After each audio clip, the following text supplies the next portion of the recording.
Saya heran, Badan Kesehatan Dunia sudah menetapkan COVID-19 ini pandemi global. Penyebarannya sangat cepat, dari manusia ke manusia. Karena itu berkumpul bahaya, jadi sebab penularan. Pemerintah juga sudah mengeluarkan seruan, himbauan, bahkan larangan berkumpul untuk keselamatan kita semua. Para ulama dari lembaga-lembaga fatwa di seluruh dunia Islam, Arab Saudi, Mesir, Jordan, Malaysia, Maroko, Yaman, Emirat, Tunisia, Jazair, bahkan kita juga, Majelis Ulama Indonesia, sudah mengeluarkan fatwa. Lebih dari itu, para tokoh umat juga sudah bersuara, meminta untuk kita mentaati seruan pemerintah. Tapi sampai hari ini, masih banyak yang tidak mengindahkan dalil-dalil Al-Quran dan hadis yang disampaikan para ulama, mereka abaikan. Kita ini tidak boleh takut corona, takut itu kepada Allah. Urusan hidup mati itu takdir Allah. Pak, yang memerintahkan kita untuk menghindarkan mudarat itu Allah dan Rasulullah. Dalam Al-Baqarah 195, wala tulqu bi aidikum ila tahlukah. Jangan menjatuhkan dirimu ke dalam kebinasaan. Dalam An-Nisa 71, ya ayyuhalladzina amanu khudhu hidrakum. Wahai orang beriman, bersiaplah kalian. Jadi kalau bertempur itu ambil senjata, pakai pelindung.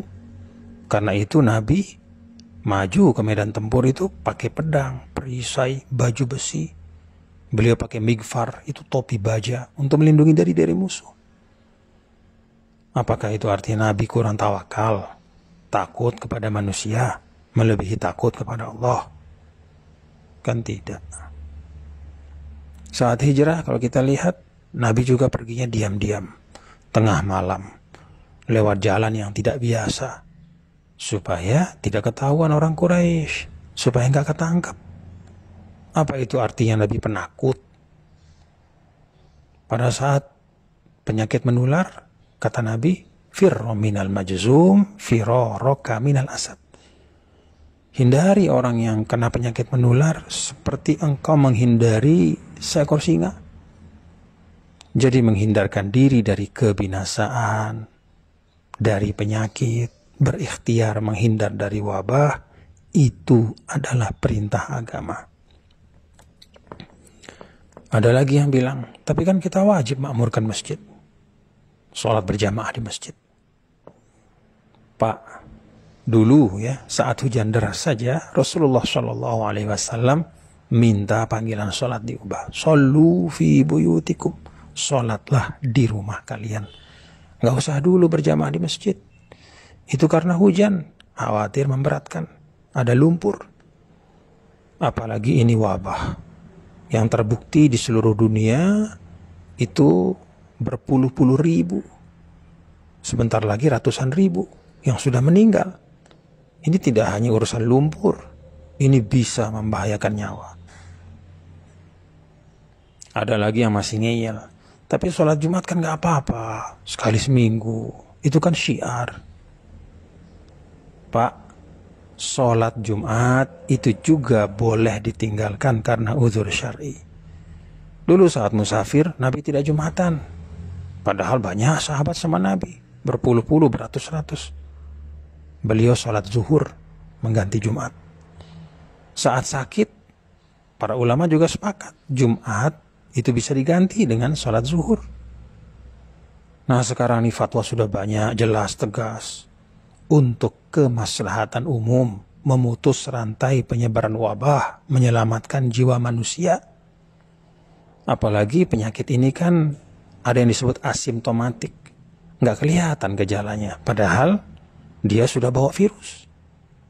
Karena itu, mari kita ikuti fatwa para ulama kita, ikuti seruan pemerintah, dengar pendapat dari para ilmuwan. Saya malah bayangkan ya, ini orang-orang yang berkeras tetap Jumatan. Kalau mereka hidup sama Rasul dulu, mungkin Rasul SAW sendiri mereka lawan.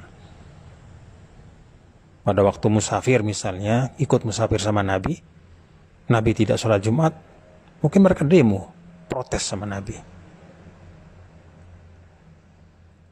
Kalau mereka dulu hijrah sama Nabi, mungkin mereka protes, kok Rasul perginya tengah malam, kok takut sama manusia. Pada saat diminta untuk sholat berjamaah di rumah, mungkin mereka demo juga sama Nabi. Ya Rasulullah, ini kok disuruh sholat di rumah? Kan rumah Allah itu masjid. La haula wa la quwata illa billah. Nah, inilah beragama yang disebut dengan at-tadayyun bil hawa wa laysa bil ilmi. Beragamanya itu dengan hawa nafsu, egoisme, bukan dengan ilmu. Perasaannya, anggapannya, itu yang dijadikan pedoman. Bukan tuntunan Allah dan Rasulnya. Bukan arahan para ulama yang merupakan warasatul anbiya, penerus para nabi dan rasul. Saya jadi ingat ayat 103, 104 surah Al-Kahf. Qul hal nunabbi'ukum bil akhsarina a'mala alladzina dhalla sa'yuhum fil hayatid dunya wa hum yahsabuna annahum yuhsinuna sun'a. Katakanlah wahai Muhammad, apakah perlu kami beritahu orang-orang yang paling merugi? Itulah orang-orang yang sia-sia perbuatan mereka, padahal mereka menyangka mereka sudah berbuat yang sebaik-baiknya.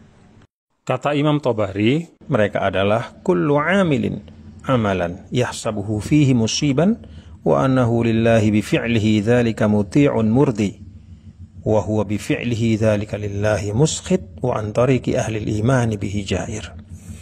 Orang yang beramal dengan amal yang mereka sangka tepat dan dengan itu menjadi orang yang taat dan mendapat ridha Allah. Padahal pekerjaannya membuat Allah murka dan jauh dari jalan orang beriman. Mari kita taati fatwa para ulama kita, ikuti seruan pemerintah, simak kata para ilmuwan sebagai ikhtiar. Semoga wabah ini segera berlalu dari tengah-tengah kita.